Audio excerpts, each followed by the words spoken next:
Il est vivant. Quoi? Non, c'est impossible. Ces mots résonnèrent dans le cimetière comme un coup de feu dans la soie. La bénédiction du prêtre mourut dans sa gorge. L'air matinal, chargé de la douceur écœurante des lises et de l'odeur sombre de l'huile à fusil, semblait se solidifier autour des personnes en deuil rassemblées. Les funérailles se figèrent. Des rangées d'hommes vêtus de costumes noirs sur mesure et portant des lunettes de soleil miroir foncé se tenaient comme une armée de statues parmi les pierres tombales. Au centre, sous un dais blanc qui claquait doucement dans la brise, Don James Verratti reposait dans un cercueil ouvert recouvert de satin blanc, son corps drapé de chaînes en or qui reflétaient la lumière comme des avertissements. Les 5 familles s'étaient rassemblées, des loups déguisés en personnes en deuil, chacun calculant comment se partager son territoire avant même que la terre ne touche son cercueil. Mais à présent, toutes les têtes se tournaient, toutes les mains se dirigeaient vers des armes dissimulées. La femme qui avait crié se tenait à la limite du périmètre de sécurité, la poitrine haletante, les cheveux noirs fouettant son visage. Sandra Dennison portait une simple robe grise et un tablier encore couvert de fleurs provenant du travail de la matinée. Ses chaussures étaient éraflées par la course. Elle ne ressemblait en rien à la foule raffinée des criminels et de leurs épouses parfumées. Elle ressemblait exactement à ce qu'elle était censée être, une femme de chambre, une aide invisible. Sauf qu'elle n'était plus invisible à présent. Elle sprintait devant la première ligne de garde, esquivant leurs mains tendues avec l'aisance d'une personne qui avait appris à se déplacer sans être vue. Sa voix ne tremblait pas, même si son corps frémissait sous l'effet de l'adrénaline. « Vérifiez ses pupilles », cria-t-elle en montrant le cercueil. « C'est de la tétrotoxine, il est paralysé, pas mort. »« Qui est-ce, bon sang ?» murmura un couple au 3e rang, la main déjà sur son pistolet. « La gouvernante », répondit quelqu'un, le mot dégoulinant de mépris. La gouvernante de Verratti. À la tête du cercueil, Lucy Verratti se dressait comme une déesse de la vengeance drapée de soie noire et de perles. Son visage était un masque de chagrin, les yeux rougis, les lèvres tremblantes, une main gantée serrant un mouchoir. Mais son autre main fit un geste brusque vers ses gardes du corps. Éloignez-la immédiatement. 2 gardes en costume sombre s'apprêtèrent à intercepter Sandra, mais elle les avait déjà dépassés, sautant par-dessus d'une petite barrière en fer avec une grâce surprenante. Elle ne courait pas vers la foule pour trouver du réconfort ou des réponses. Elle courait vers le corps, ne la laissait pas s'approcher de lui. La voix de Lucy se brisa dans ce qui semblait être de l'angoisse, mais qui ressemblait plutôt à de la fureur. Sandra ne s'arrêta pas. Elle traversa la dernière ligne d'invités, trébuchant entre les sous-chefs au visage impassible et leurs épouses parées de bijoux, et se jeta contre le bord du cercueil. Ses mains ne cherchèrent pas le visage de James avec tendresse, mais son poignet, vérifiant son pouls avec la précision de quelqu'un qui avait déjà fait cela auparavant. La foule se précipita vers l'avant. Des cris éclatèrent. Un garde attrapa le bras de Sandra, essayant de l'éloigner, mais elle se tordit et lui enfonça son coude dans le plexus solaire avec une efficacité brutale. Il se plia en 2, haletant. « Regardez-le » cria Sandra, la voix rugissante. « Regardez ses yeux » et ils le firent. Don James Verratti gisait parfaitement immobile dans son costume coûteux, les mains croisées sur la poitrine, le visage paisible. Mais lorsque les personnes en deuil se penchèrent pour mieux voir, elles le remarquèrent. Ce qui fit se glacer l'air dans leurs poumons, une seule larme coulant lentement sur sa tempe. Ses yeux étaient ouverts à peine, et ses pupilles se contractaient à la lumière du soleil. Le cadavre les observait. Le masque de Lucy Verratti se brisa. Elle est folle. Elle essaie de... Mais Sandra était déjà en mouvement. Elle attrapa l'oreiller blanc sous la tête de James et le retira d'un coup sec, son autre main planant au-dessus de sa poitrine, comptant des compressions qui n'étaient pas du tout des compressions, mais autre chose, un motif, un code, quelque chose que seule une personne ayant nettoyé après des exécutions mafieuses pouvait reconnaître. « Il peut nous entendre », dit Sandra, sa voix devenant froide et assurée. Il a été conscient tout ce temps. Le funérailles ont sombré dans le chaos. Mais à ce moment-là, avant que les coups de feu ne retentissent, avant les cris, les courses et le sang, Sandra Danes a croisé le regard de Lucy Verratti au-dessus du cercueil ouvert de l'homme qu'elles avaient toutes deux aimé, toutes deux trahi, toutes deux voulu vivant ou mort, et le visage parfaitement maquillé de Lucy s'est déformé en une expression laide et sincère. « Tu n'aurais pas dû revenir », disait son regard. Les yeux de Sandra s'embrasèrent en réponse. « Je ne suis jamais parti. » Puis la poitrine de James Verratti se souleva, faiblement, douloureusement, impossiblement, et il prit sa première vraie inspiration depuis 2 jours. L'aube n'était pas morte et désormais, aucune des deux femmes n'était en sécurité. Hey, dites-moi dans quelle position vous vous trouviez maintenant dans les commentaires. Continuons. Le corps de James Verratti convulsa comme un homme remontant à la surface après avoir plongé en eau profonde. Son dos se cambra contre la doubleur insatin, sa poitrine se gonflant dans un halètement désespéré qui résonna dans tout le cimetière. Le son était animal, brut et terrifiant. Le bruit d'un homme qui se débattait pour revenir du bord de la mort. Les funérailles furent interrompues. « Patron! » L'un des anciens se précipita en avant, son visage buriné partagé entre le choc et quelque chose qui ressemblait dangereusement à de l'espoir. Mais 3 autres reculèrent, les mains glissant à l'intérieur de leur veste, les doigts trouvant de l'acier. Dans le monde souterrain, la résurrection n'était pas un miracle. C'était une menace. Une aube morte était prévisible. Une aube vivante pouvait se souvenir de celui qui avait déjà commencé à diviser son empire. Lucy Verratti trébucha en arrière, son talon s'accrochant dans l'herbe. Le masque de chagrin qu'elle avait si parfaitement porté se fissura en son milieu, révélant quelque chose de froid et de calculateur en dessous. Sa bouche s'ouvrit, mais aucun son n'en sortit. Pour une femme qui avait orchestré tout ce spectacle, elle n'avait pas écrit de scénario pour cette scène. Sandra n'attendit pas que quelqu'un se remette. Elle saisit l'énorme couronne florale appuyée contre le cercueil. Des roses blanches de la taille d'une assiette, fixées à un cadre en fer, et la souleva comme un bouclier. La chose pesait facilement 20 kilos, un excès funéraire se faisant passer pour du sentimentalisme. Elle la leva juste au moment où le premier coup de feu retentit.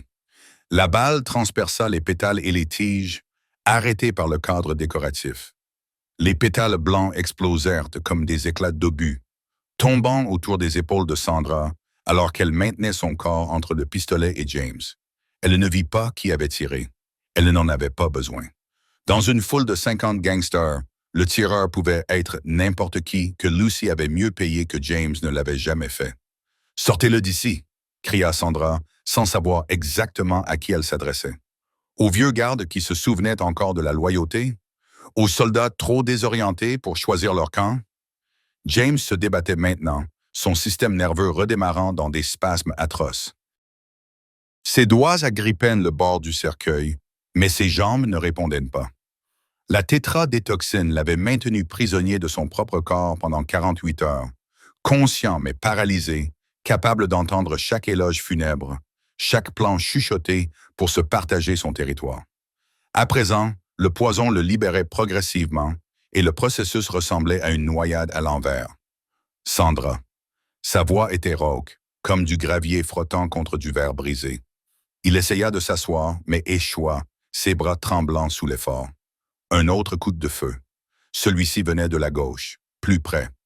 Sandra balança la couronne comme un bélier, bloquant sa vision périphérique, mais leur faisant gagner quelques secondes. Le lourd corps heurta quelqu'un, un craquement humide et un grognement de douleur. Elle le laissa tomber et se précipita vers James. Elle passa ses bras sous ses épaules, son dos hurlant de douleur alors qu'elle le redressait. Il était un poids mort, 1,80 m de muscles et de vêtements coûteux qui ne pouvaient se soutenir eux-mêmes. Sa tête se reposait contre son épaule, son souffle chaud et saccadé contre son cou. « Lucy !» cria quelqu'un. « On les tue tous les deux ?» La voix de Lucy trancha le chaos. Elle n'était plus la veuve en deuil, mais la femme qui avait organisé ses funérailles. « Elle est en train de l'enlever. Arrêtez-la. » La foule se divisa en 2 camps invisibles. La moitié des hommes dégainèrent leurs armes. L'autre moitié se réfugia derrière les pierres tombales et les monuments. Des années d'instincts de survie avaient pris le pas sur tout sentiment de loyauté. La distinction entre amis et ennemis s'était effacée au moment où le cadavre avait repris vie. Sandra traîna James en arrière, ses talons s'enfonçant dans l'herbe molle du cimetière. Il essayait d'aider, ses jambes armées se contractant inutilement alors que la sensation revenait lentement, provoquant une douleur lancinante. Ils firent 3 pas avant qu'une balle n'arrache un morceau de l'ange de marbre à leur droite. Des éclats de pierre éclaboussèrent le visage de Sandra. Elle changea de direction, tirant James vers le groupe de voitures garées derrière la tente. La voiture était à 20 mètres, noire et rutilante, son conducteur introuvable. Soit il s'était enfui, soit il faisait partie des hommes de Lucy.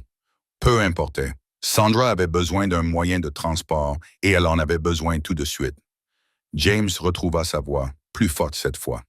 Le boucher, toussa-t-il, peinant à articuler les mots.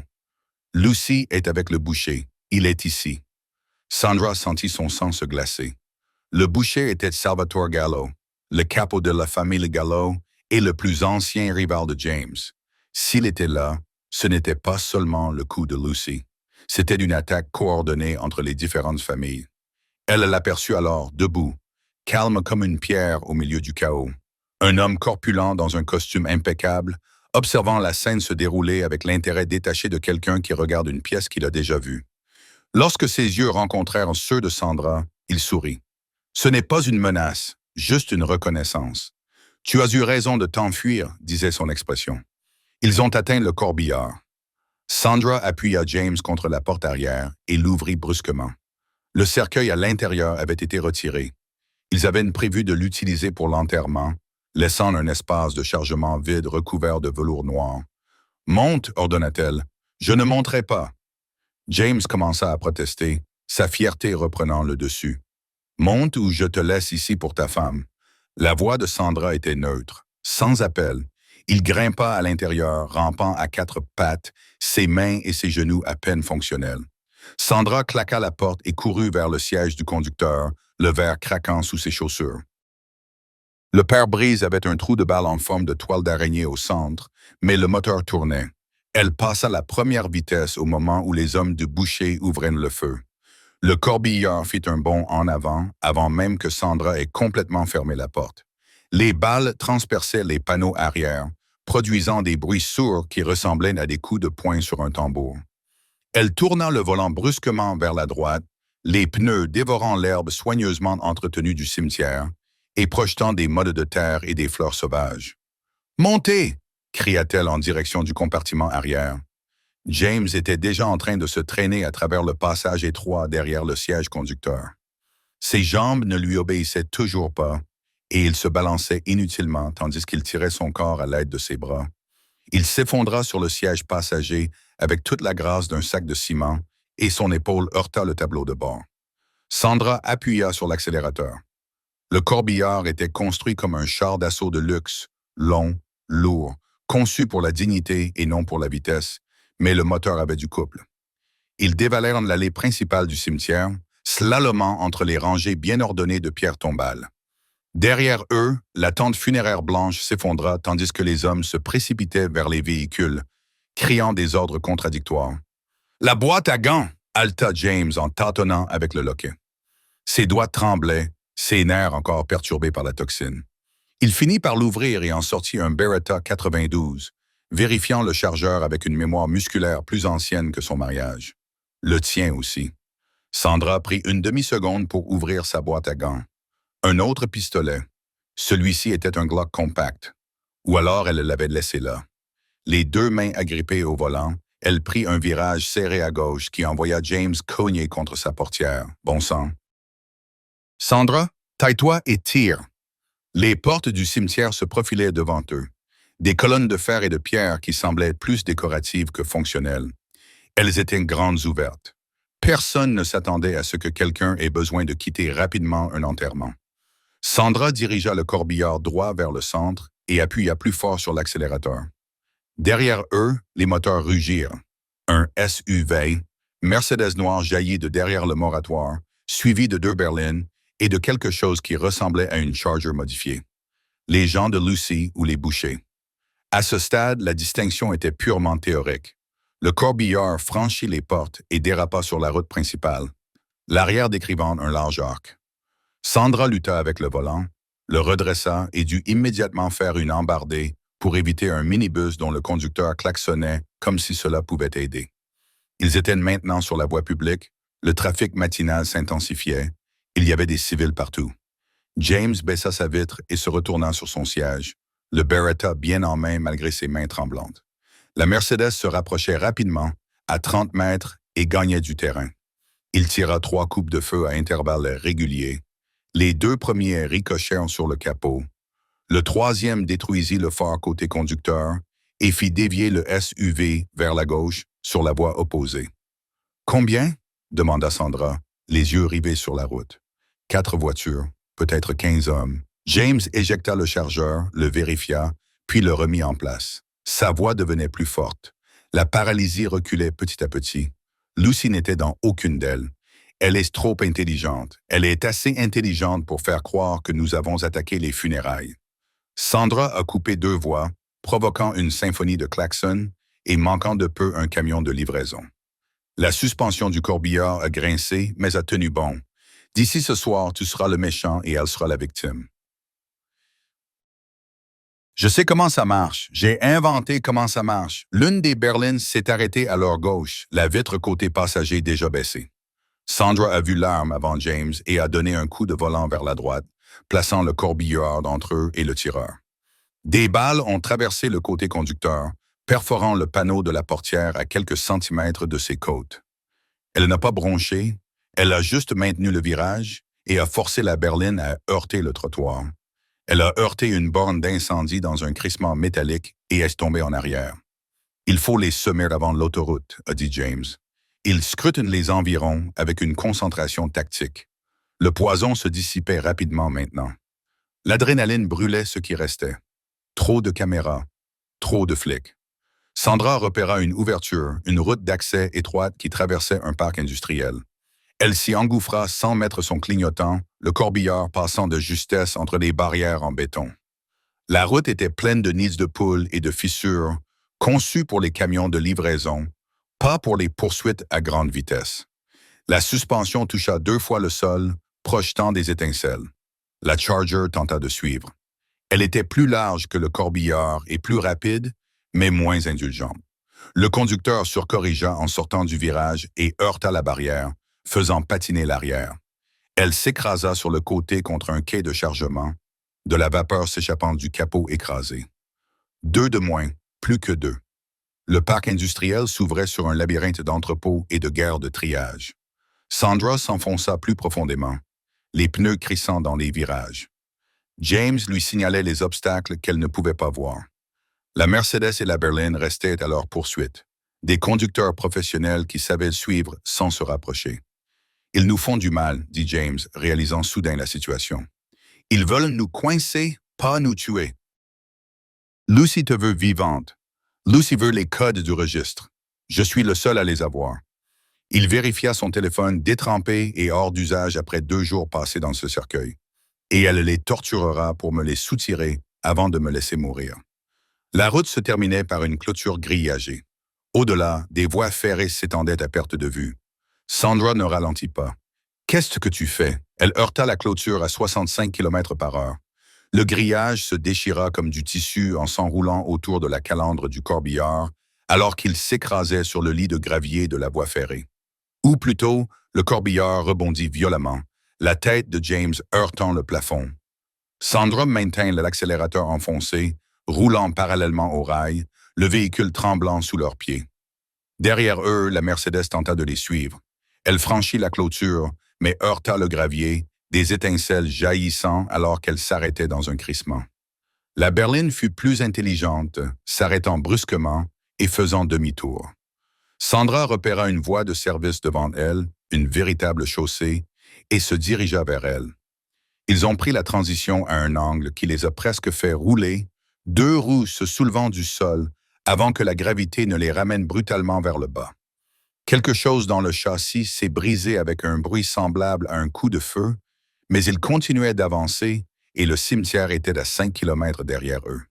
James a finalement baissé son arme, haletant. « Où as-tu appris à conduire comme ça? » Les jointures de Sandra étaient blanches sur le volant, tout son corps tremblait sous l'effet de l'adrénaline. « Je t'ai dit que je n'avais pas toujours été femme de chambre. » Le Stardust Motor Lodge se trouvait sur une sortie d'autoroute oubliée où les commerces venaient de mourir lentement.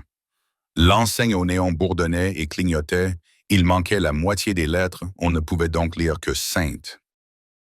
Sandra gara le corbillard cabossé à l'arrière, entre une benne à ordures rouillée et une camionnette sans roues. Personne ne prêterait d'attention à une autre épave automobile ici. James pouvait désormais marcher, à peine. Sandra passa son bras sous le sien et l'aida à traverser le trottoir fissuré jusqu'à la chambre 12. Elle avait payé en espèces un réceptionniste dont les yeux étaient suffisamment troubles pour ne pas poser de questions sur l'homme en costume funéraire ou la femme dont la robe était couverte de terre provenant du cimetière. Ah, la chambre sentait la cigarette et le désinfectant, comme s'ils se livraient une guerre qu'aucun des deux ne pouvait gagner. Sandra claqua la porte et déposa James sur le lit le plus proche de la salle de bain. Il s'effondra sur la couette en polyester, son corps abandonnant enfin le combat qu'il menait depuis sa résurrection. « J'ai besoin d'une douche », marmonna-t-il. Mais il ne bougea pas. Impossible de bouger. L'adrénaline qu'il avait portée pendant la poursuite avait disparu, ne laissant que les séquelles de 48 heures passées paralysées dans son propre corps. Tu as d'abord besoin d'eau et de nourriture. Sandra était déjà en mouvement, vérifiant les fenêtres, tirant les rideaux occultants. Une vieille habitude, elle avait nettoyé suffisamment de planques de la mafia pour connaître le protocole. « Quand as-tu mangé pour la dernière fois? » James émit un son qui aurait pu être un rire. Jeudi, avant le dîner. Ses yeux suivaient ses mouvements dans la pièce, quelque chose de vif et de calculateur perçant l'épuisement. Tu connaissais la tétradétoxine. Je sais à quoi ressemble un cadavre. Sandra remplit un gobelet en plastique dans le lavabo de la salle de bain et le lui apporta.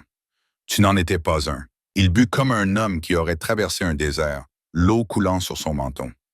Lorsque le gobelet fut vide, il le tendit pour en redemander et Sandra le remplit 2 fois avant qu'il ne reprenne enfin la parole. C'était censé être temporaire. Sa voix était rauque, abîmée par des jours sans usage. Les funérailles étaient mon idée, ma façon de m'en sortir. On ne prend pas sa retraite de cette vie, Sandra. Tu le sais bien, on part dans un cercueil où on ne part pas du tout. Sandra s'assit sur le lit d'en face, s'autorisant enfin à s'arrêter de bouger. Tous les muscles de son corps lui faisaient mal. Alors, tu as simulé ta mort? Avec l'aide de Lucy? Du moins, je le pensais. James fixait le plafond taché d'eau, la mâchoire serrée. Nous avions un médecin, l'un des nôtres. Il m'a administré la toxine, juste assez pour simuler la mort pendant 72 heures. Le rythme cardiaque tombe à presque rien. La respiration s'arrête. La température corporelle baisse. Mais tu es conscient, lucide, piégé. Et puis j'étais censé me réveiller dans un crématorium avant que les flammes ne s'allument. Lucy allait annuler la crémation à la dernière seconde, prétendre qu'elle ne pouvait pas aller jusqu'au bout, qu'elle voulait plutôt un enterrement. Le médecin annulait l'effet de la toxine. Je me réveillais et sortais avant que quiconque ne s'en aperçoive. Il rit à nouveau, d'un rire amer et cru. Nous avions déjà transféré la moitié de nos avoirs à l'étranger, de nouvelles identités, une villa au Portugal. J'allais disparaître et elle jouerait le rôle de la veuve pendant 6 mois avant de me rejoindre. Sandra l'observait, rassemblant les pièces du puzzle. Mais elle changea le plan. Elle l'a rendu permanent, ou du moins elle a essayé.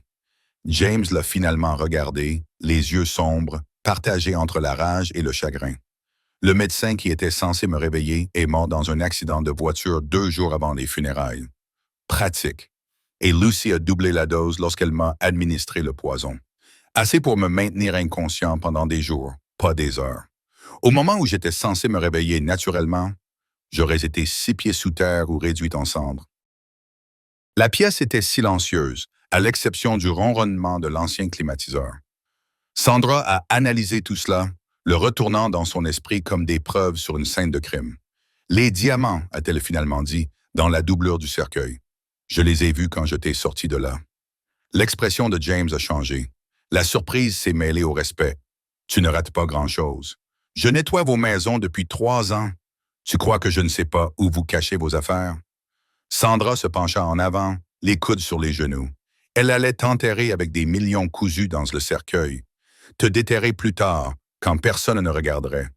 Pas seulement des millions. Tout. Les codes d'accès aux grands livres, les comptes offshore, les titres de propriété immobilière. Tout était caché dans ses pierres. Il se redressa lentement, testant ses forces retrouvées. Lucy a toujours été plus intelligente que je ne le pensais. Je croyais qu'elle jouait mon jeu. En fait, c'était moi qui jouais le sien.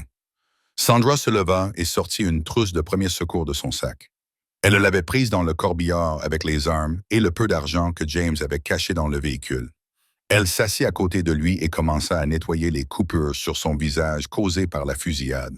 Ses gestes étaient efficaces et impersonnels. « Et maintenant ?» demanda-t-elle. « Elle a les diamants, elle a ton empire, et elle pense que tu es mort ou que tu vas bientôt l'être. » James lui saisit le poignet, l'empêchant de continuer. Sa poigne était à nouveau ferme.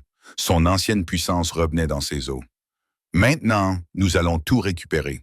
Le grand livre, les contes, tout ce qu'elle a volé. » Son regard se fixa sur le sien. « Mais je ne peux pas y arriver seul.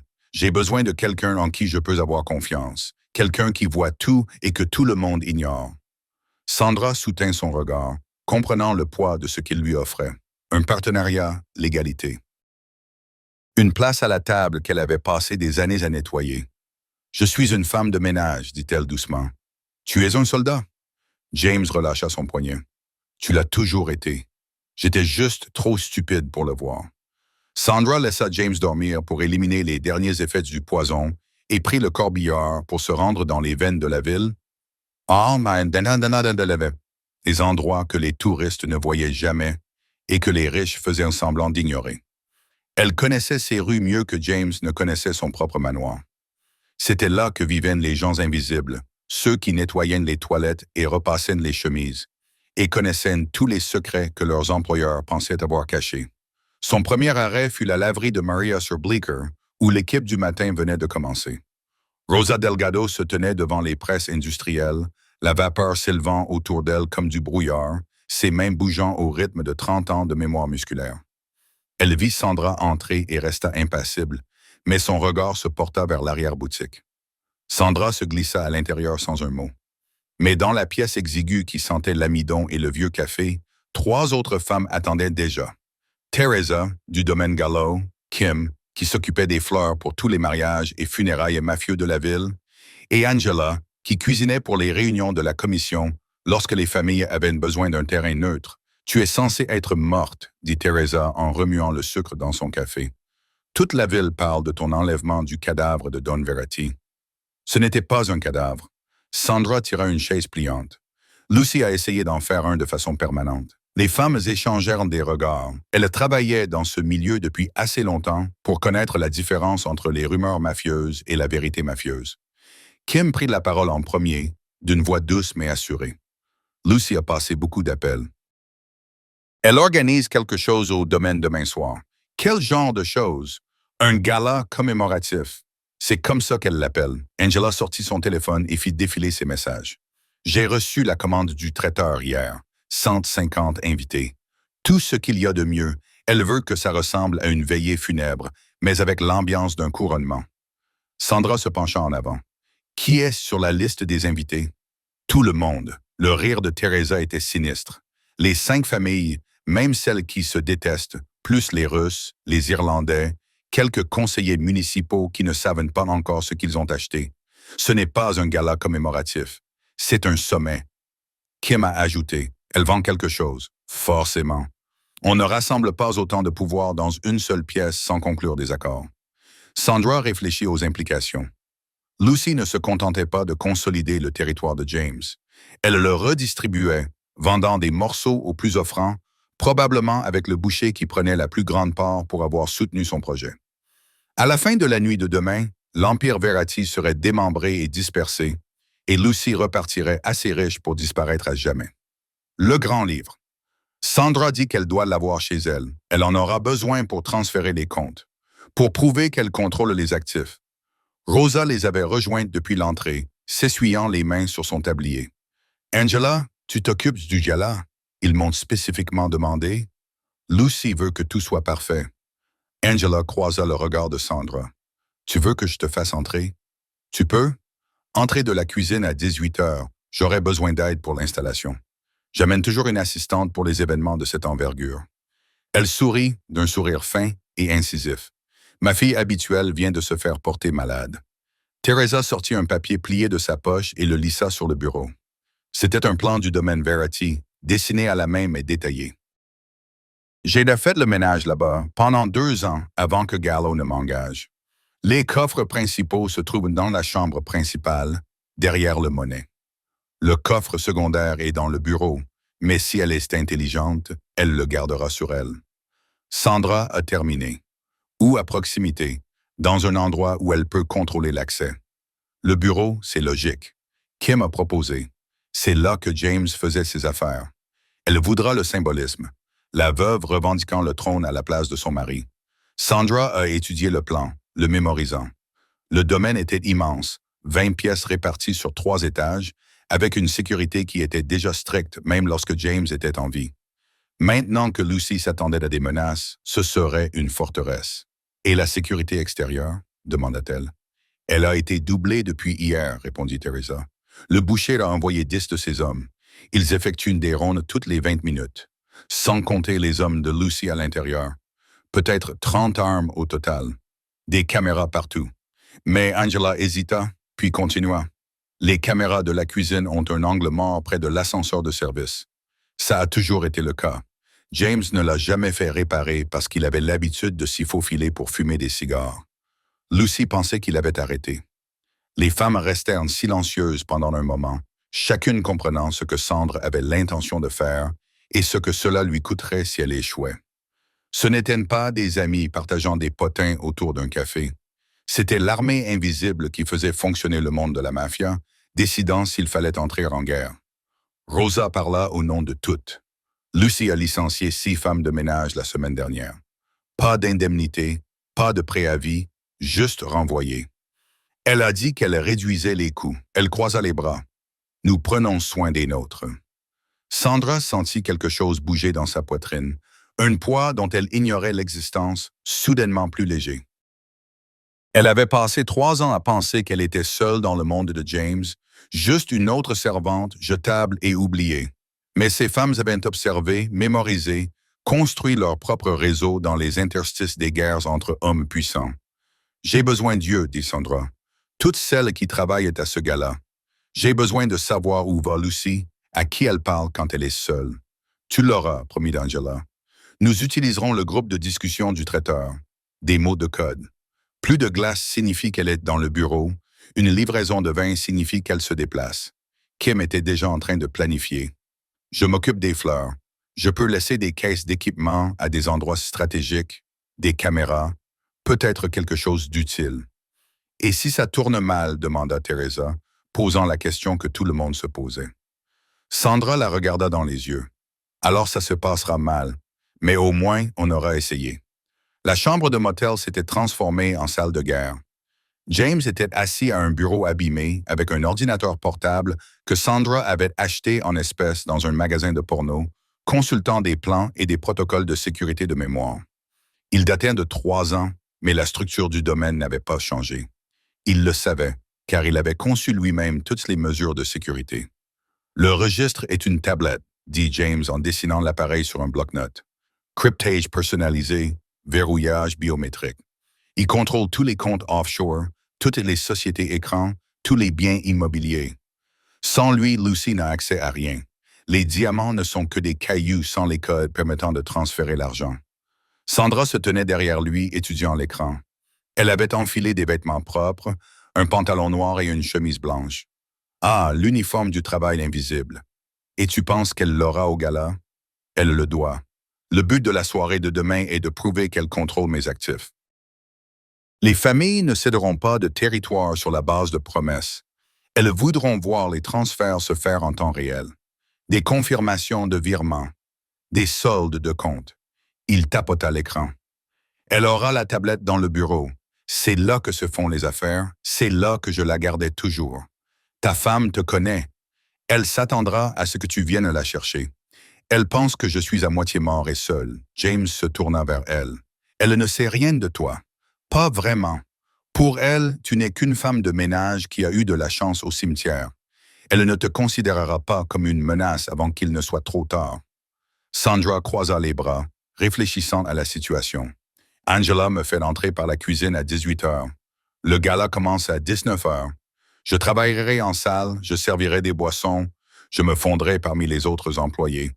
Personne ne prête attention au personnel. Lucy, si. Elle est paranoïaque. James afficha une photo sur l'ordinateur portable. Une image de vidéosurveillance provenant du hall principal du domaine. Tu vois comment elle se positionne? Toujours avec une vue dégagée sur les entrées. Toujours près d'une sortie. Elle prépare ça depuis des mois, Sandra. Dans les moindres détails. Elle ne manquera rien qui ne soit pas à sa place. Alors je ne serai pas déplacé. Sandra étudia les habitudes de Lucy dans la vidéo, la façon dont elle se déplaçait dans les pièces, les personnes qu'elle gardait près d'elle. Et le boucher, il sera assis à sa droite, comme s'il était déjà le propriétaire des lieux. James serra les mâchoires. C'est lui le vrai problème. Salvatore Gallo n'a pas obtenu son surnom en étant imprudent. Il aura des soldats postés dans toute la maison. Les sorties seront couvertes. Quiconque fera un faux pas sera arrêté définitivement. Sandra acquiesça lentement, son esprit assemblant les pièces du puzzle. Le groupe de discussion du personnel de cuisine. L'équipe d'Angela suivra la position de Lucy. Tenez-moi au courant. Quand elle ira dans le bureau pour effectuer les transferts, ce sera notre fenêtre. Une fenêtre qui durera peut-être 10 minutes. Les familles voudront des preuves rapidement. Elles ne sont pas là pour socialiser. James se leva, testant ses jambes. Il avait désormais retrouvé toute sa force. Son corps avait été purgé du poison, mais son visage ressemblait toujours à celui d'un cadavre, pâle et émacié. Il ne pouvait pas entrer dans cette maison sans être reconnu. Je serai à l'extérieur, du côté nord de la propriété. Il y a une vieille route de service qui longe la clôture. Quand tu auras la tablette, sors par la cuisine et passe par-dessus la haie. Une voiture t'attendra. Et si je n'arrive pas à l'atteindre? Et si elle la garde sur elle? Alors on abandonne. On disparaît et on reste caché. Il croisa son regard. Mais on sait tous les deux qu'elle ne la gardera pas sur elle. Lucy veut du spectacle. Elle s'assiera dans mon fauteuil à mon bureau et elle transférera mon argent sous les yeux de tout le monde. Ce n'est pas l'argent qui l'intéresse. Elle veut prouver qu'elle m'a battu. Sandra se dirigea vers la fenêtre et regarda à travers l'interstice des rideaux le parking vide. Un chien aboya au loin. Des gens normaux menaient une vie normale, sans se douter que demain soir, quelqu'un allait mourir ou disparaître à jamais. Il y a un problème, dit-elle doucement. Même si j'obtiens la tablette, même si nous nous enfuyons, Lucy nous traquera. Le boucher nous traquera. Toutes les familles voudront se venger de la personne qui leur a volé leur salaire. Je sais. Nous avons donc besoin d'un moyen de pression pour les empêcher de nous suivre.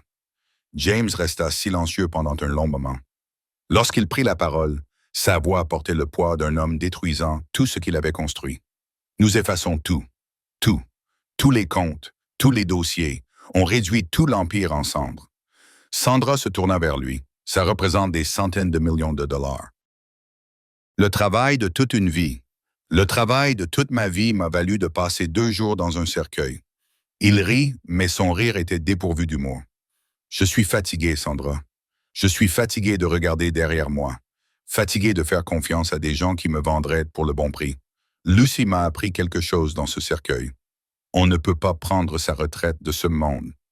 On peut seulement faire en sorte qu'il ne reste plus rien qui vaille la peine d'y revenir. Et ensuite, on s'en va, tout simplement. On disparaît vraiment. De nouveaux noms, un nouveau pays, ou plus aucun lien avec cette vie. Il désigna l'ordinateur portable, les plans étalés sur le bureau. Mais d'abord, on s'assure qu'il ne reste plus rien à diriger pour Lucy. Pas d'argent, pas de pouvoir, juste des cendres. Sandra acquiesça lentement, le plan se cristallisant. C'était fou, suicidaire, et c'était la seule façon pour eux deux de survivre au-delà de demain soir. « J'aurais besoin d'une arme, dit-elle, quelque chose que je puisse cacher dans l'uniforme. » James sortit un pistolet compact de sa veste, un Walter P.K. assez petit pour être glissé dans la poche d'un tablier. 8 balles, fais en sorte qu'elle le compte. Elle le prit, vérifia son poids, son équilibre. Il lui semblait à la fois une promesse et une condamnation à mort. « Demain soir alors, dit Sandra. « Demain soir, acquiesça James. Soit nous mettons fin à tout ça, soit c'est ça qui mettra fin à nous. » Le domaine Verratti brillait de 1000 feux dans le ciel du soir. chaque fenêtre resplendissant comme un défi lancé à l'obscurité. Sandra se tenait à l'entrée de la cuisine avec Angela, toutes deux portant des caisses de flûte à champagne qui reflétaient et réfractaient la lumière. De la musique provenait du hall principal, quelque chose de classique et de triste, approprié pour une commémoration qui était en réalité une prise de contrôle hostile. Lucy est dans le salon, murmura Angela, bougeant à peine les lèvres. Elle accueille les invités. Le boucher est avec elle. Ils ont déjà l'air d'un couple. Sandra ajusta sa prise sur la caisse, gardant un visage neutre tandis qu'elle traversait le couloir de service. La cuisine était un chaos contrôlé, 20 membres du personnel se déplaçant avec une précision chorégraphiée, dressant les assiettes d'amuse-bouche et servant des boissons à un public de loups en tenue de soirée. Elle reconnut la moitié d'entre eux pour les avoir côtoyés dans différents établissements de la ville. Maria, du Gallows House, et Sarah, qui travaillaient pour les Ross. Ils croisèrent en son regard un instant, en signe de reconnaissance sans parole, puis retournèrent à leur travail. Avant de continuer, j'ai besoin que vous vous abonniez et que vous aimiez la vidéo si vous ne l'avez pas encore fait. Votre soutien compte beaucoup pour moi. Continuons. Sur la crête, à 300 mètres au nord, James était allongé dans les hautes herbes, avec un fusil qu'il avait sorti d'une de ses anciennes cachettes. À travers la lunette, il pouvait voir les fenêtres éclairées, les ombres des invités qui se déplaçaient à l'intérieur. Son oreillette grésillait avec la fréquence de la cuisine. Des mises à jour codées affluaient à un rythme régulier. Livraison de glace au salon. Lucy en mouvement. Vérification du vin dans le bureau. Quelqu'un entrait dans la pièce dont ils avaient besoin. Sandra se frayait un chemin jusqu'au rez-de-chaussée, portant un plateau de champagne à travers la foule. La grande salle avait été transformée en sanctuaire dédié à James Verratti. Des photos agrandies sur des chevalets et des fleurs blanches en cascade sur toutes les surfaces. Des bougies vacillantes dans des compositions qui coûtaient probablement plus cher que ce que la plupart des gens gagnaient en un an. Les invités, vêtus de noir, se mêlaient et murmuraient, leur chagrin aussi authentique que la mèche blonde dans les cheveux de Lucy. Elle aperçut Lucy tenant salon près de la cheminée en marbre, resplendissante dans sa robe de veuve en soie, à la fois modeste et ravissante. Le boucher se tenait à ses côtés, sa main épaisse posée de manière possessive sur le creux de son dos. Lucy riait à une remarque d'un sous-chef russe. Son jeu était impeccable. La veuve éplorée, forte dans son deuil, prête à aller de l'avant. Sandra gardait la tête baissée et son plateau haut, se frayant un chemin à travers la foule comme de l'eau, informe et insignifiante. Mais son cœur battait à tout rompre lorsqu'elle passa suffisamment près pour entendre la voix de Lucy. « Moi, James, j'aurais voulu que la famille reste forte », disait Lucy, la main posée sur un médaillon en argent à son cou. « C'est pour cela que nous sommes tous ici, pour honorer son héritage en veillant à ce que son travail se poursuive. » Traduction. Pour se partager son empire comme un gâteau d'anniversaire. Le téléphone de Sandra vibra une fois dans sa poche. James confirmait qu'il avait une vue dégagée sur les fenêtres du bureau. 2 gardes étaient postés devant la porte. 3 autres patrouillaient au 2e étage. Les hommes du boucher, professionnels et vigilants. Elle retourna dans la cuisine, posa le plateau vide et trouva la cafetière qu'Angela avait préparée. 3 cafetières chauffaient, étiquetées pour différentes parties de la maison. Service client, personnel de cuisine, sécurité. Sandra sortit une petite fiole de sa poche, le même dérivé de tétratoxine qui avait mis James dans son cercueil. Et juste une fraction de la dose. Pas assez pour tuer, juste assez pour rendre des hommes adultes, somnolents, maladroits, lents à réagir. Elle l'ouvrit avec précaution, les mains fermes malgré l'adrénaline qui coulait dans son sang. Il fallait plus de glace à l'étage, le code. Lucy se dirigeait vers le bureau. Sandra vida le flacon dans le coffre de la sécurité, regardant le liquide clair disparaître dans le café noir. Dans 20 minutes, les gardes commenceraient à en ressentir les effets. Dans 30 minutes, ils auraient du mal à rester vigilants. Dans 1 heure, ils seraient inutiles. Elle prit un nouveau plateau, celui-ci contenant les boissons spécifiques qu'Angela avait marquées pour le bureau. Du bourbon sec pour le boucher, du pont noir pour Lucy, et du café déjà préparé pour les gardes qui monteraient la garde à l'extérieur pendant que les vraies affaires se dérouleraient à l'intérieur. « Je monte », dit-elle doucement à Angela. « Livraison de fleurs confirmée », dit la voix de Kim dans son oreillette, cachée et codée. Traduction. Caméra en position. Sandra gravit l'escalier de service, le même chemin qu'elle avait emprunté 1000 fois, transportant du linge et des plateaux de petit déjeuner. Sa mémoire musculaire la guida à travers les passages étroits jusqu'à ce qu'elle émerge au 2e étage, juste au coin du bureau. Les gardes étaient là, exactement là où James avait dit qu'ils seraient. Des jeunes hommes, compétents mais ennuyés, vêtus de costumes qui ne pouvaient pas tout à fait cacher les étuis à l'épaule qu'ils portaient en dessous. L'un d'eux vérifiait son téléphone. L'autre fixait le couloir avec l'expression vitreuse de quelqu'un qui était resté debout trop longtemps. Sandra s'approcha avec le plateau, le sourire fatigué et désolé. Madame Verratti leur envoya du café en disant « Vous avez travaillé toute la nuit ». Le garde au téléphone leva les yeux et l'évalua en une demi-seconde. Femme d'âge moyen, uniforme de serveuse, aucune menace, et il prit une tasse. « Merci. » La nuit a été longue. Son partenaire prit la 2e tasse et commença à boire avant même que Sandra ait eu le temps de reculer. Elle passa devant eux vers la porte du bureau et frappa 2 fois. « Les boissons, Madame Verratti. » La voix de Lucy résonna, tranchante et impériale. « Laissez-les dehors. » Sandra posa le plateau sur la console, plaça soigneusement le bourbon et le vin, puis se retira dans le couloir. Derrière elle, elle entendit l'un des gardes réprimer un bâillement, puis un autre. Le médicament agissait rapidement, conçu pour ressembler à une fatigue naturelle, jusqu'à ce qu'il soit trop tard pour que cela ait de l'importance. Dans son oreille, la voix de James résonna, basse et maîtrisée. « Je surveille la fenêtre du bureau, 2 signatures thermiques à l'intérieur. Aucun mouvement dans les pièces adjacentes. » Sandra redescendit à la cuisine. Son rôle de serveuse était terminé. Maintenant venait la partie difficile. Maintenant venait l'attente.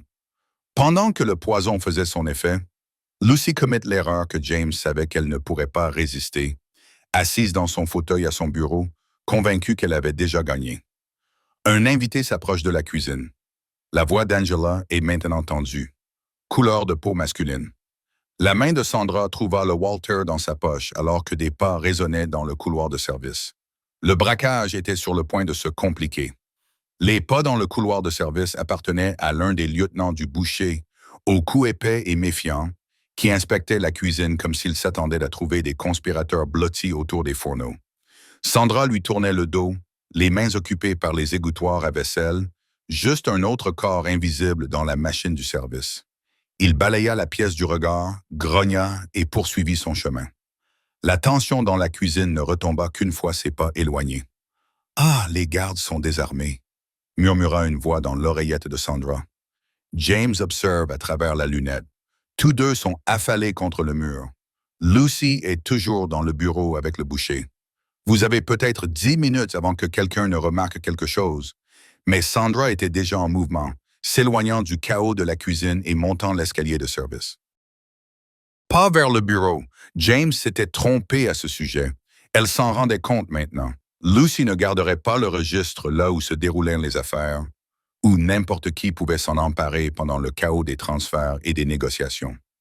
Elle le garderait là où il avait toujours été conservé, à l'endroit qui représentait le véritable siège du pouvoir, la chambre principale. Les pieds de Sandra ne faisaient aucun bruit sur le tapis persan alors qu'elle s'approchait des doubles portes au bout du couloir.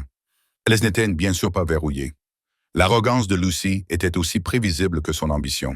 La pièce derrière était exactement comme Sandra s'en souvenait après 3 ans passés à changer les draps et à dépoussiérer les meubles. Un lit à baldaquin massif, des fenêtres allant du sol au plafond donnant sur le parc, et sur le mur du fond, le monnaie qui avait coûté plus cher que la plupart des maisons. Elle s'en approcha rapidement, ses mains trouvant les loquets cachés du cadre. Le tableau pivota vers l'extérieur grâce à des charnières fluides, révélant le coffre-fort derrière. Verrou biométrique. Mais Sandra avait vu James l'ouvrir suffisamment de fois pour connaître le code de déverrouillage qu'il pensait que personne d'autre n'avait mémorisé. Ses doigts volèrent sur le clavier. Date de naissance de la mère de James. Décédée depuis 20 ans. La seule personne qu'il ait jamais vraiment aimée. Le verrou cliqua. Le coffre-fort s'ouvrit. Vide. Tu cherches ça? Sandra plongea la main vers le Walter, mais se figea. Lucy se tenait dans l'embrasure de la porte, une tablette dans une main et un 38 nickelé dans l'autre. Elle avait changé depuis le salon, troquant la soie de veuve contre quelque chose d'élégant et de pratique, ses cheveux tirés en arrière d'une manière qui indiquait qu'elle en avait fini avec le spectacle. « Je savais que tu finirais par monter ici », dit Lucy en entrant dans la pièce et en fermant la porte derrière elle avec son talon. James disait toujours que tu étais plus intelligente que tu n'en avais l'air. J'aurais dû l'écouter. La main de Sandra resta dans sa poche, les doigts serrés autour de la crosse du Walter. Tu l'as drogué, ton propre mari. Tu veux dire, c'est ma faute? Lucy se dirigea vers la fenêtre, gardant son arme pointée sur Sandra, mais jetant un coup d'œil dehors comme si elle attendait quelque chose. J'avais 23 ans quand James m'a épousée, jolie, pauvre et assez stupide pour croire que l'amour comptait dans ce monde. Il m'a appris à ne plus y croire. Chaque maîtresse, chaque mensonge. Oh, chaque fois qu'il me regardait comme si j'étais un meuble. Alors tu as décidé de l'enterrer vivant. J'ai décidé de prendre ce qui aurait dû m'appartenir depuis le début. La voix de Lucy était glaciale et pleine de vieille rage. Pendant 20 ans, j'ai joué le rôle de la femme parfaite.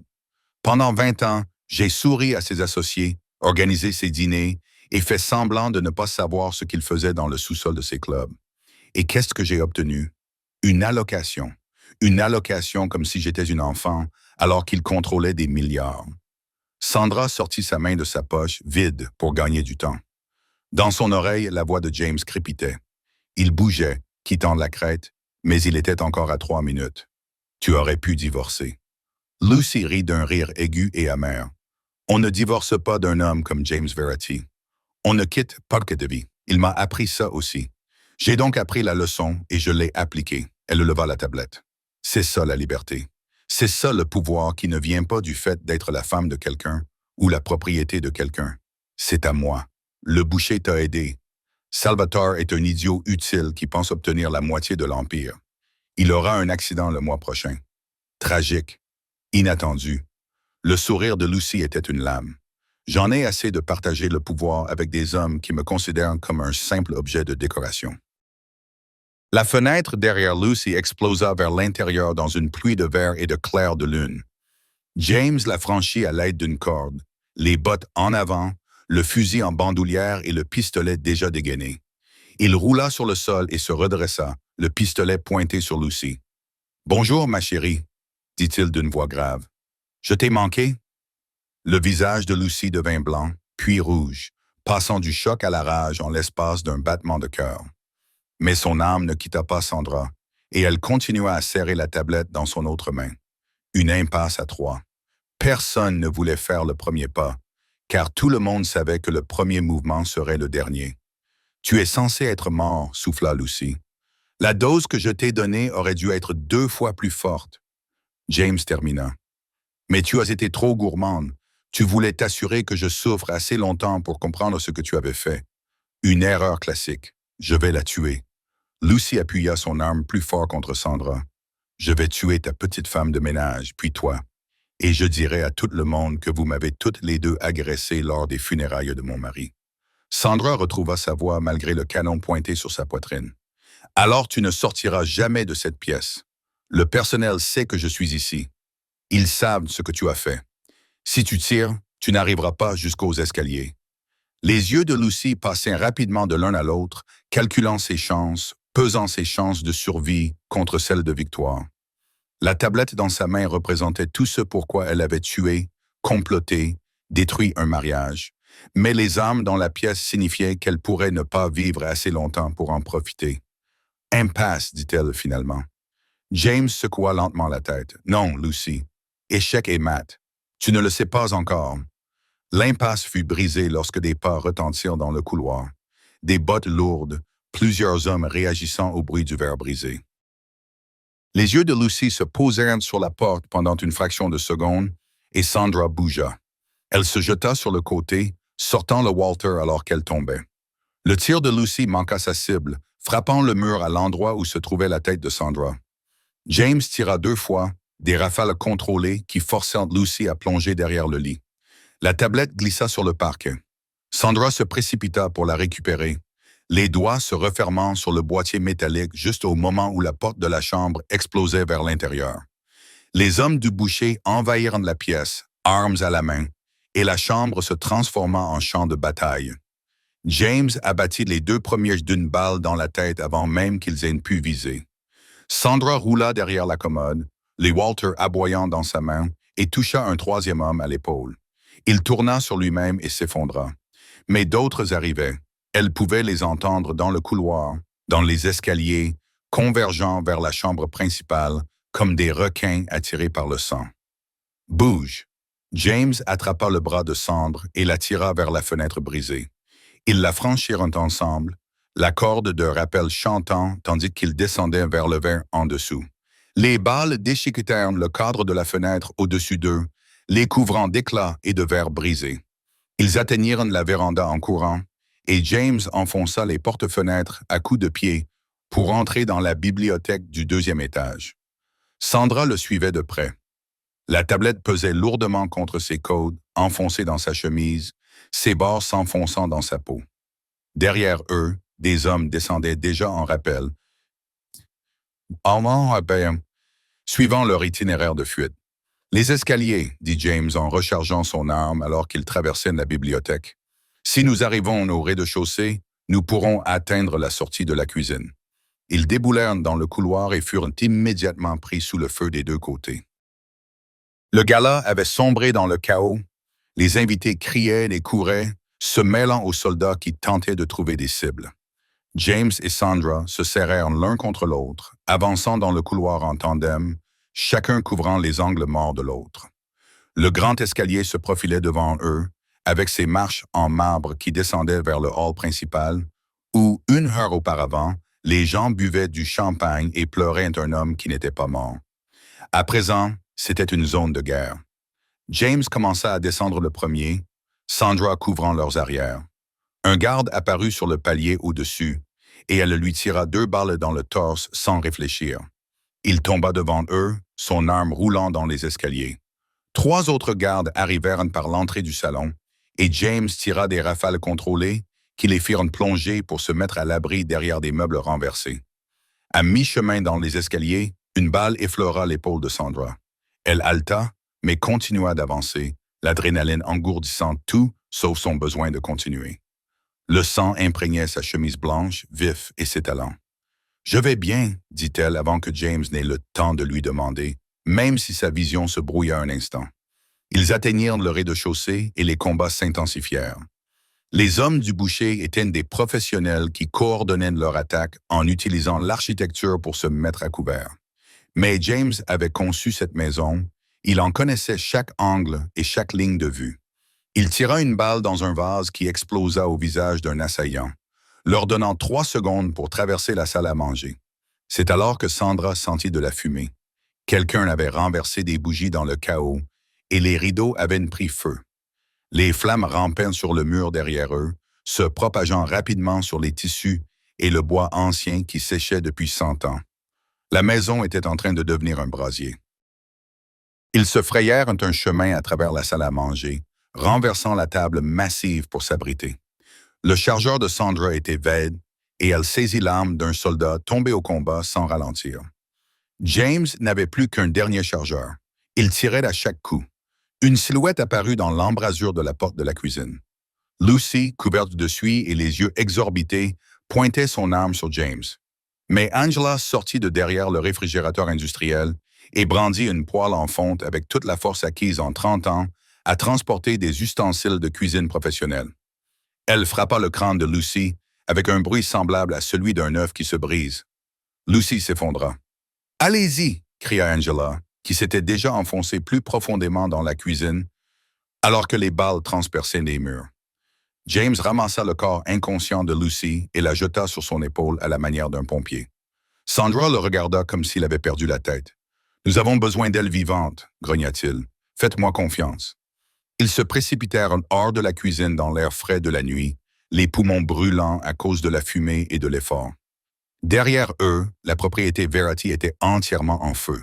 Les flammes léchaient les fenêtres du toit qui commençaient à s'effondrer. Les invités et les soldats fuyaient vers le parc. Le gala s'était transformé en scène de catastrophe. James déposa Lucy sur l'herbe près de la haie et sortit un téléphone. Pas le sien, qui était détruit, mais un téléphone jetable que Sandra ignorait qu'il avait sur lui. Il composa un numéro de mémoire. La ligne d'appel du FBI. Je souhaite signaler un crime en cours. Sa voix était calme, clinique. Le domaine Verratti, 1247 Hillrest Drive. Meurtre multiple, blanchiment d'argent, racket. La responsable est Lucy Verratti. Elle est inconsciente sur la pelouse nord. Vous devez agir rapidement. La moitié du crime organisé de la ville est ici et ils sont tous armés. Il raccrocha et regarda Sandra. De la fumée et du sang les recouvraient tous les deux. L'Empire brûlait derrière eux. « C'est tout ?» demanda Sandra. « Tu vas simplement la livrer au FBI. Voulez mon trône. Maintenant, elle peut l'avoir. Avec les accusations au titre de la loi RICO, le complot d'assassinat, tout. » James se dirigea vers la haie où une voiture l'attendait. Une voiture que le réseau d'Angela avait mise en place quelques heures plus tôt. Qu'elle explique aux fédéraux comment elle a essayé d'enterrer son mari vivant. Qu'elle passe des accords et dénonce le boucher. Qu'ils se dévorent tous entre eux.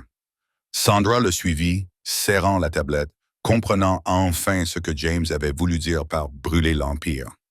Pas seulement l'argent, les gens aussi.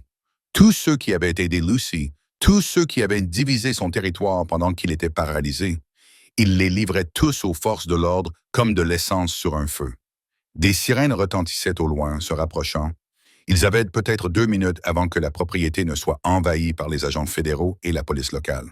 « Le registre », dit Sandra. « Il faut encore le faire. »« Je sais. » James le lui prit des mains, ses doigts glissant sur l'écran avec l'aisance de quelqu'un qui le connaît depuis longtemps. « Encore un arrêt, puis nous disparaîtrons pour toujours. » Le FBI descendit sur le domaine Verratti comme une force d'occupation. Des SUV noirs remontèrent un temps de trombe l'allée circulaire, tandis que des hélicoptères tournaient au-dessus de leur tête, leurs projecteurs transformant la nuit en jour artificiel. Lucy Verratti reprit conscience, les poignets attachés avec des liens en plastique, tandis qu'un agent lui lisait ses droits au milieu du vacarme de la maison en feu derrière eux. Ils trouvèrent le boucher qui tentait de s'échapper par les jardins, son costume coûteux déchiré et ensanglanté.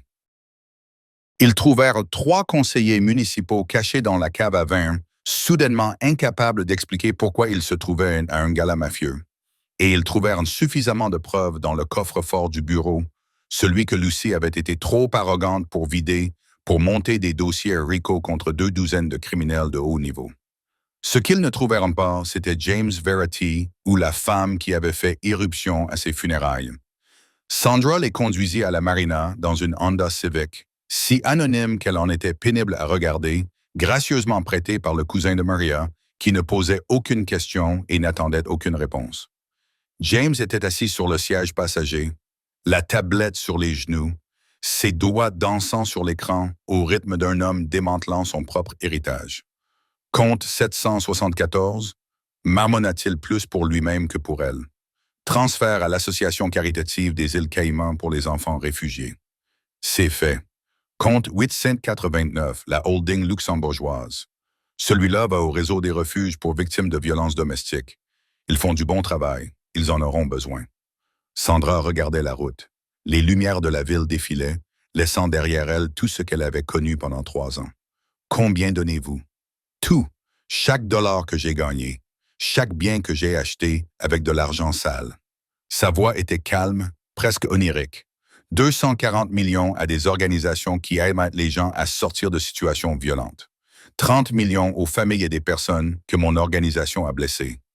Le reste sera réparti entre des groupes de défense des droits des travailleurs et des associations d'aide juridique. Il fit une pause, le doigt suspendu au-dessus de la confirmation finale. Lucy voulait le pouvoir. Je m'assure qu'il ne reste plus rien sur quoi exercer un pouvoir. Il appuya sur « Supprimer » pour les comptes offshore, effaça les sociétés écrans, dissolut les holdings. 30 ans de construction d'un empire effacé en 30 minutes de frappe minutieuse. Lorsqu'il eut terminé, il retira la carte SIM de la tablette. Je la cassai en 2 et jetai l'appareil par-dessus le pont qu'il traversait. Il heurta l'eau dans un splash que personne d'autre qu'eux n'entendit. Le bateau attendait au poste d'amarrage 47, un modeste 30 pieds avec suffisamment de carburant pour atteindre les eaux internationales et même plus. Pas de nom sur la coque, Pas d'immatriculation permettant de remonter jusqu'à quelqu'un d'important, juste un autre bateau dans une marina pleine de rêves oubliés. Ils larguèrent les amarres alors que l'aube se levait sur la ville, l'horizon se teintant d'or et de rose comme une carte postale de la vie de quelqu'un d'autre. Sandra se tenait à la rambarde et regardait le bateau s'éloigner. Tous ces immeubles remplis de gens qui ne sauraient jamais à quel point ils avaient frôlé une guerre des gangs qui aurait déchiré les rues. Derrière eux, la fumée s'élevait encore du domaine Verratti, visible même depuis l'eau. Un enterrement pour une vie qui avait enfin pris fin. James la rejoignit à la rambarde, son costume de cérémonie remplacé par un jean et un coupe-vent qui le faisaient ressembler à n'importe quel autre homme d'âge mûr fuyant la crise de la quarantaine. « Aucun regret ?» demanda-t-il. Sandra y réfléchit. Elle y réfléchit vraiment. À la balle qui lui avait laissé une cicatrice à l'épaule et qui lui faisait mal quand il pleuvait. Aux femmes de la laverie qui avaient tout risqué pour l'aider. Au visage de Lucy quand elle avait compris que son plan parfait avait été déjoué par des gens qu'elle considérait comme indignes d'intérêt. « Non, dit-elle finalement, je n'ai aucun regret. » 3 mois plus tard, ils étaient assis sur une plage du Costa Rica où le sable était blanc et l'eau d'un bleu impossible. Plus de traités d'extradition, plus de présence de la mafia, plus de passé qui comptait. James portait un short de surf et développait un bronzage qui aurait horrifié l'homme qui dirigeait autrefois un empire criminel. Sandra avait laissé pousser ses cheveux, troquant le chignon serré du service pour une coiffure sauvage et libre. « Alors, dit James en enfonçant ses orteils dans le sable, que veux-tu faire? Nous avons le reste de notre vie devant nous et aucun projet. » Sandra le regarda. Cet homme qui avait été son patron, son garde du corps et finalement son partenaire. Elle regarda l'océan qui s'étendait à l'infini, un avenir qui n'appartenait qu'à eux deux, et elle sourit.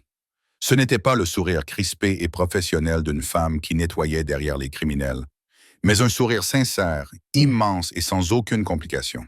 « Je suis à la retraite, dit-elle. » James rit et son rire résonna sur la plage. Pour la première fois en 30 ans, c'était un rire sans calcul, sans poids, sans ombre de violence. « Oui, acquiesça-t-il, moi aussi. » Ils restèrent assis là, tandis que le soleil se couchait sur une mer qui n'avait jamais entendu parler de la famille Verratti, des 5 familles, du boucher ou de quoi que ce soit d'autre. Quelque part aux États-Unis, les procès commençaient. Des empires s'effondraient, l'armée invisible des femmes de chambre, des cuisiniers et des chauffeurs héritaient des décombres, construisant quelque chose de différent dans les espaces laissés par les hommes puissants. Mais c'était l'histoire de quelqu'un d'autre. Cette histoire se terminait ici, avec 2 fantômes sur une plage, vivant malgré toutes les difficultés, libres malgré toutes les chaînes. Parfois, la seule façon de gagner la partie est de brûler le plateau et de s'en aller. Parfois, les domestiques en savent plus que leur maître ne l'aurait jamais soupçonné. Et parfois, juste parfois, les personnes qui étaient censées être invisibles deviennent être les seules à vraiment voir. Si vous avez aimé cette histoire de vengeance, de rédemption et de l'armée invisible qui a tout changé, cliquez sur j'aime et abonnez-vous pour découvrir d'autres récits palpitants. Laissez un commentaire ci-dessous. Quel moment vous a tenu en haleine? Était-ce Sandra qui a fait irruption à l'enterrement, la fusillade dans le manoir en feu ou la scène finale sur la plage? Dites-moi ce que vous aimeriez voir ensuite. D'ici là, n'oubliez pas que les personnes les plus dangereuses dans une pièce sont celles que personne ne remarque. Restez vigilants, restez libres et rendez-vous dans la prochaine histoire.